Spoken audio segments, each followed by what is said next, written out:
আল্লাহ ইসলাহাক, আল্লাহ ইয়াহদিক, আমিন ইয়া রাব উইয়াক। আপনি এই শব্দগুলো কখন ইউজ করবেন, কার সাথে ইউজ করবেন, কিভাবে ইউজ করবেন?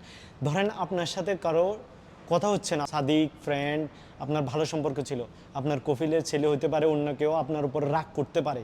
রাগ করলে তখন আপনি এই দোয়াটা করবেন। তার সাথে দেখা হলে আপনি শুনাই তাকে কি বললেন, আল্লাহ ইসলাহাক, আল্লাহ ইসলাহাক। তারপরে আপনি বলতে পারেন আল্লাহ ইয়াহদিক, আল্লাহ ইয়াহদিক। অর্থ হচ্ছে আপনার আল্লাহ ইসলাহাক, আল্লাহ আপনাকে বুঝ দান করুক, আল্লাহ ইয়াদিক, আল্লাহ আপনাকে হেদায়েত দান করুক। তখন যদি সে শুনে সাথে সাথে তার জন্য যে দোয়াটা করছেন আপনি হেদায়েতের জন্য, বুঝ দান করার জন্য, সব কিছুর পরে সে যদি রাগ থাকে আপনার উপরে, জ্বালান থাকে, দেখবেন সে আপনাকে বলবে আমিন ইয়া রাব উইয়াক, ইয়া আল্লাহ। তারপরে আস্তে আস্তে হয়তো তার রাগ ইনশাআল্লাহ কমে যাবে।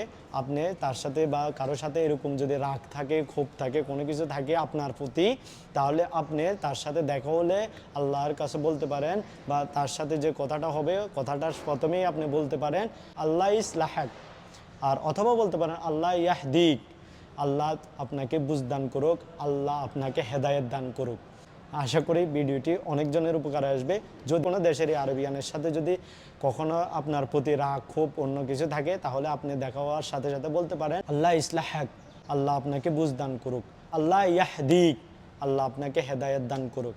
তখন দেখবেন শুনে বেশিরভাগই বলে আমিন, আল্লাহুম্মা আমিন উইয়াক, আল্লাহুম্মা আমিন আনা ইনতা।